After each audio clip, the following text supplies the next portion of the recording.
देखिए, किराए पर कोख देना मतलब एक मेडिकल प्रोसेस के माध्यम से किसी पति पत्नी का अंश किसी और के पेट में पलता है।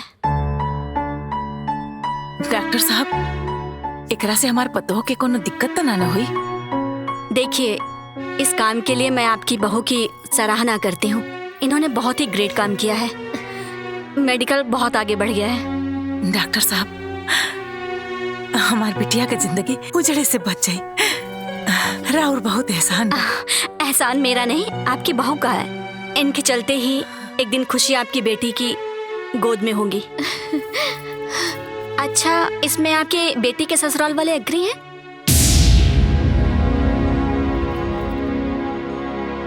डॉक्टर साहब, एकरा खातिर वो लोग से बात करे के पड़ी। ठीक है, उन्हें बुलाइए मेरे पास, मैं उन्हें पूरा प्रोसीजर समझाती हूँ। ठीक बा डॉक्टर साहब। एका मतलब ये सब कुछ कैला से हमारे पास आगे बढ़ जाई? जी बिल्कुल। हमनी दादा दादी बन जाए। बिल्कुल। हमार बेटा निर्वा से नानू कहा है फिर? जी बिल्कुल नहीं, रवा कुल के दीपक मिल जाए। ये डॉक्टर साहब, इस सब कुछ सुनला पर ना हमरा के लागत था कि हम सपना में सुना तानी।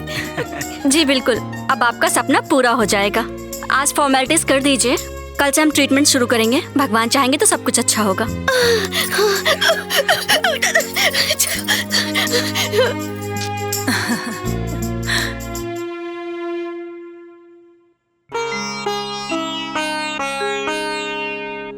हे देवी मैया, हमार पतो हमारे बेटी खातिर अपन कोख देत पिया, ओकरा के आशीर्वाद दिया, ओकर कोख भर दिया मैया।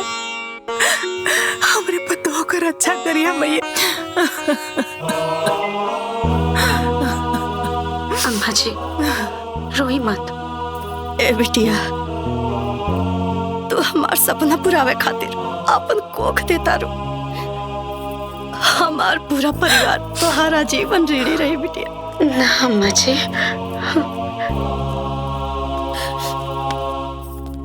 चलिए, डॉक्टर आपको ट्रीटमेंट के लिए बुला रही हैं। जा तो ले। ए भगवान,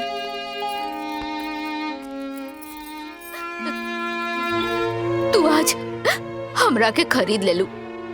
हमरा खातिर तो तू भगवान बाड़ू।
बेटी के खुशहाली खुश तो के भगवान राखी है।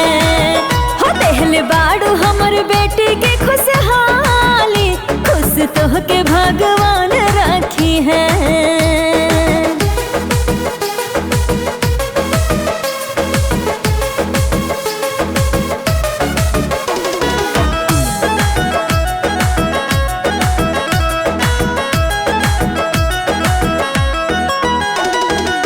वजन समान घर में जाने तू उठाई हो, आटा सटार कुछ हो ना खाई हो। हाँ, चूल्हा चौका झाड़ू बर्तन कोल्हे हम करब, पानी भरे माते तू जई हो। मालिक पूरा सकर तोहरो यार मान राखी है। पहले बाड़ू हमरा बेटी के खुशहाली खुश तो के भगवान राखी है। हो देहले बाड़ू हमरा बेटी के खुशहाली खुश तो के भगवान राखी है।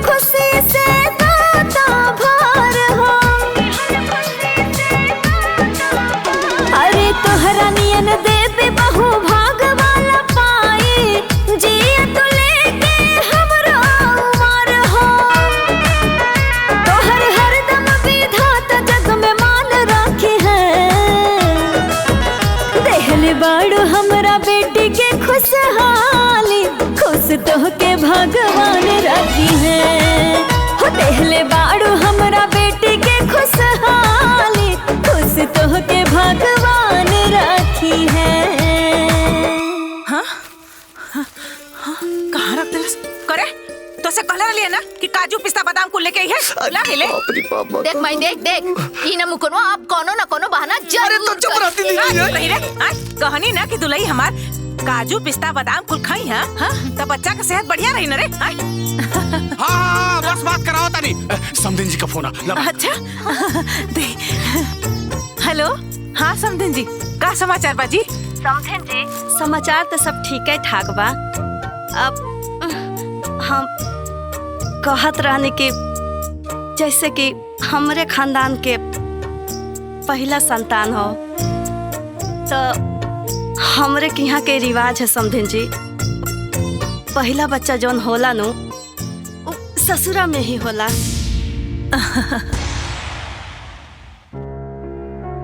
ए समझें जी का सोचता नहीं रहूँगा। अरे कुछ ना जी हमने के विचार करके बताओ तनी जा।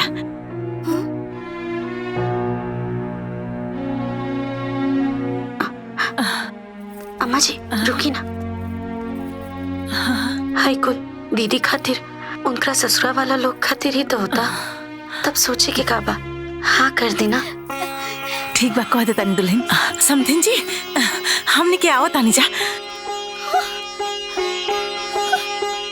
हाँ समधिन जी पूरा परिवार आओ तानी जा। आई आई सब लोग आए स्वागत करूंगा सबके।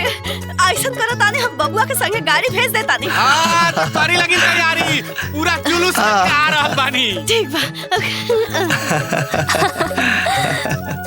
अरे तोहरिया का देखो तू रे जो जल्दी जो दुकान जो। अरे तो काजू बादाम ना दिया क्या लोगन। अच्छा ये बात पहिला हमके दिमाग से जो जल्दी जो। तू जा आराम कर ऐसे खड़ा मत रह चला चला आराम कर चल। अरे टोनी कुल सामान डब्बा में ठीक है भाई चला तू चला काम कर।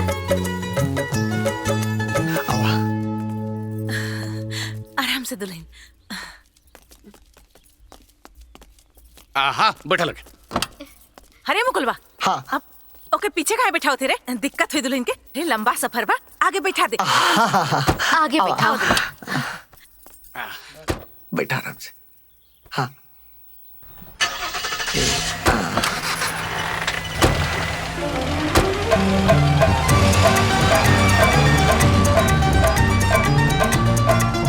अरे ऐसे ही चुपचाप चल बस सभे जनी गड़िया में कुछ हंसी मजाक होके कुछ गाना वाना सुनावो सभे जनी रास्ता कटे। हाँ जीजू अरे कुछ सुनाई बू। अरे हम का सुनाई ए भौजी गाओ कुछ हमरा ना आवेला। ए सासुमाई रोडवा तो बहुत अच्छा बन गई बा हो। अरे भैया अब तो निम्न हो गइल बा नहीं हम जब पिया के आए रही ना जवन रास्ता रहल उबड़ खाबड़ कि सब ठेंगलाते जाना तो मुन्नी एक दिन दीदी घरे गलली सुबह से सांझ हो गल लेकिन एको बार पानी बदे हमरा के ना पूछलस। झूठा झूठ बोलत थिला खा जी टक्कर सब। जीजाजी के काय कसम खाई देखा तारू। पिछली जब याद आवेला ने तो बहुत अच्छा लगेला।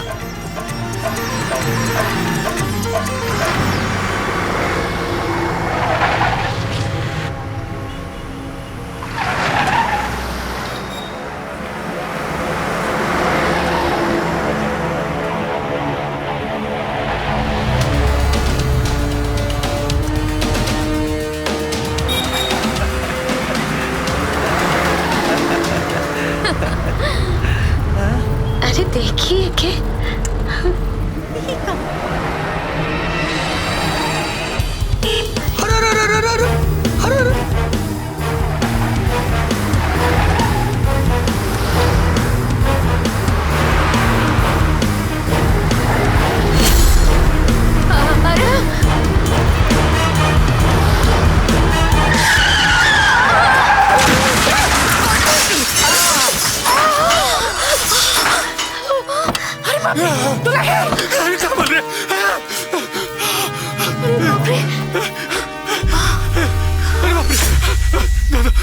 छुटकू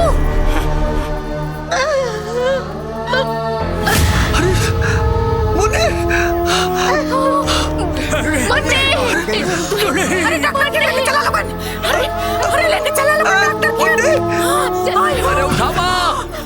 अस्पताल ले चलो सर, जल्दी उठाओ अस्पताल ले चलो। अरे मुन्ने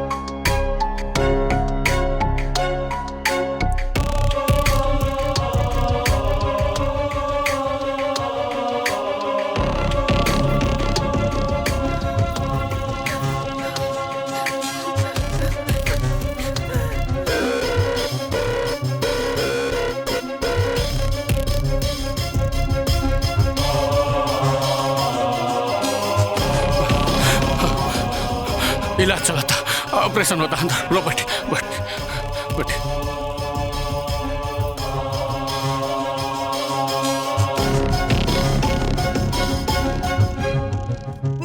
बाबूजी कहाँ है मुन्ने? कैसे मारे? भाई सब कहाँ हो गए? भैया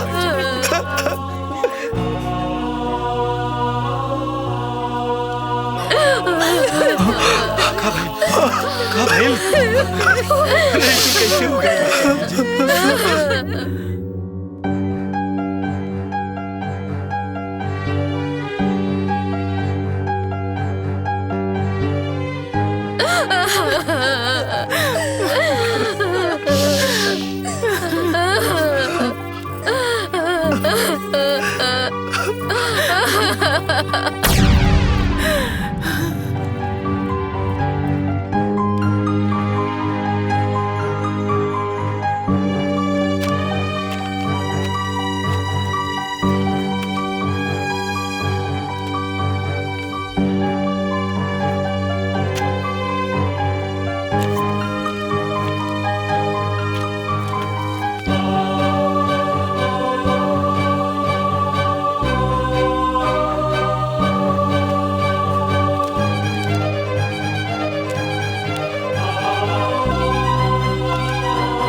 एक्सक्यूज मी डॉक्टर, देखिए मामला बहुत क्रिटिकल है और हमारे पास एक ही ऑप्शन है। हम माँ और बच्चे में से किसी एक को ही बचा सकते हैं।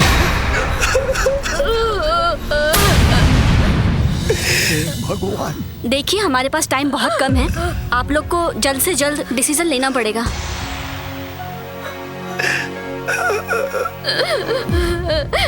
डॉक्टर साहिबा, जीवन भर बेऔलाद रहले, रवा मुन्नी के बचा ली, मुन्नी के बचा ली। डॉक्टर साहिबा मुन्नी के बचा ली।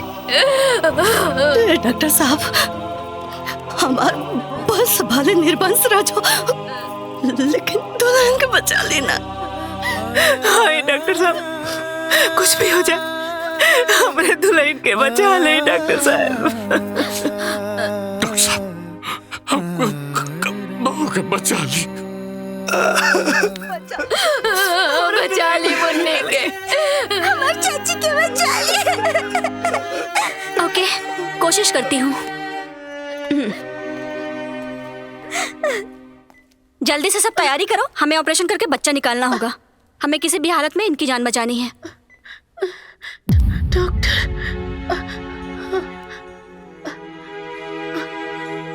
क्या भइला डॉक्टर? बच्चा ठीक था ना? हम आपको या आपके बच्चे को बचा सकते हैं। आपके घर वालों ने आपको बचाने के लिए कहा है। डॉक्टर ना, क्या कुछ भी कहे, हम हमारे बच्चा के बचाएं। सॉरी, हम ऐसा नहीं कर सकते। आपके घर वालों ने कुछ और कहा है। ये बच्चा की दुनिया में आयल बहुत जरूरी बना था, ना तो हमारी दीदी, हमारी ननद की जिंदगी बर्बाद हो जाए। डॉक्टर, ये बच्चा की दुनिया में आई नहीं। आप अपने ननद के लिए इतना क्यों सोच रही हैं? अपना खातिर हम बहुत जी लेनी। अब हम अपना बच्चा खातिर जियल चाहता नहीं, भले एक दिन खातिर। आप भी बच्चा के बचा ली डॉक्टर। सॉरी, आपकी बात मानने से पहले आपके घर वालों को बताना पड़ेगा। क्योंकि कुछ बतावे की जरूरत नहीं के। और वैसे भी अगर हमके बचावे खातिर ये बच्चा के मारे के पड़ी तो हम तो जीते जी मर जाए। यहाँ से अगर हम ठीक ठाक घर पहुँच भी गई नहीं तब भी आत्मग्लानि से हम जहर खा के जान दे दे। नहीं मैम, ये डिसीजन सही नहीं है, ऐसा मत कीजिएगा आप हमारी बात मान ली। समय बर्बाद मत करिए डॉक्टर साहब, प्लीज ये बच्चा के बचा ली। हम अपन जीवन बहुत अच्छा से जी लेने पर ये बच्चा के ही दुनिया में आए दी। अब समय बर्बाद ना करी, बस जल्दी से ऑपरेशन करी और हमारा बच्चा के बचा ली। हम हाथ जोड़ता नहीं डॉक्टर साहब, हमारे बच्चा के बचा ली। देखिए हमारा आखिरी इच्छा समझी।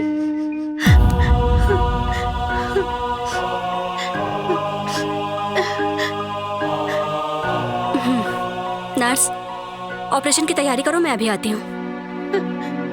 जिंदगी दाव पे लाग गइल, परिवार के खुशी के खातिर हो, देखाला एक दूजे के बाटे समैया आखिर हो।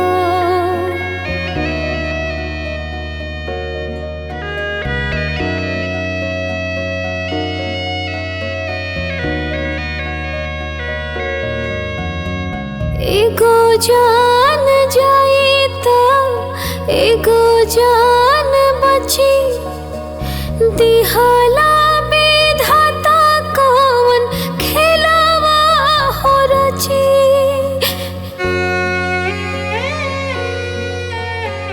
एगो जान जाई तो एगो जान बची, दिहाला विधाता कौन खेलावा हो रची। रही रही जिया कुलाता,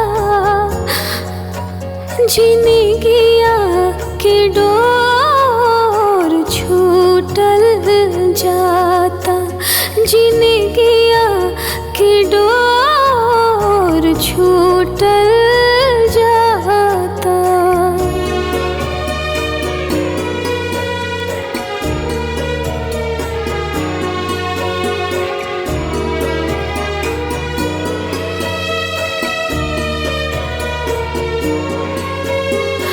अखिया लोराइल, बढ़ल हो धड़कन, दुखवा के लागल ताता। माई के सपना पुराई के अपने हो गइले सबसे न पाता।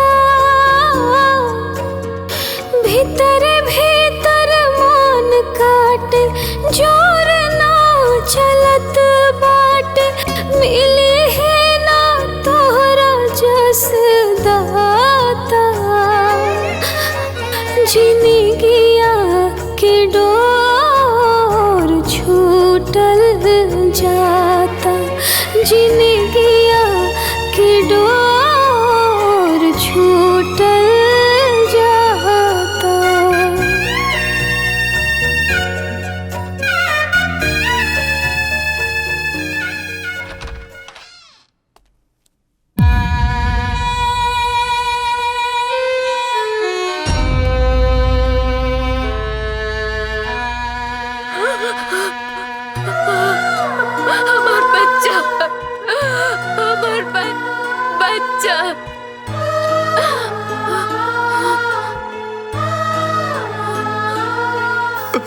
कैसे बारी हमारी। डॉक्टर साहब, मुन्नी जी बच्चे को इस दुनिया में लाने का उनका डिसीजन था।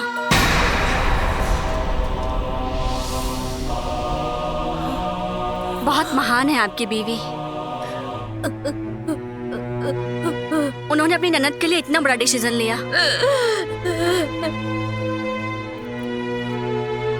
बहुत खुशनसीब लोग हैं जिनको ऐसी बहू मिलती हैं। उनके कहने पे मुझे ये डिसीजन लेना पड़ा।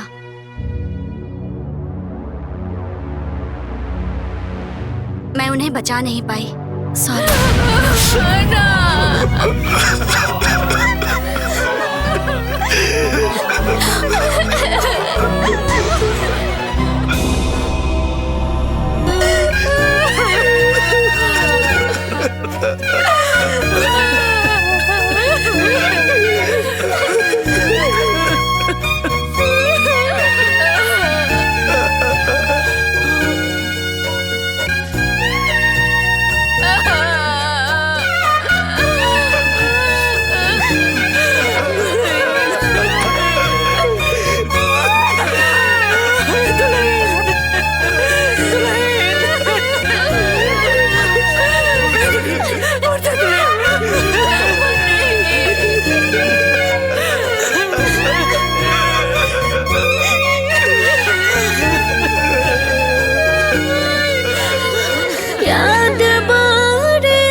घड़ी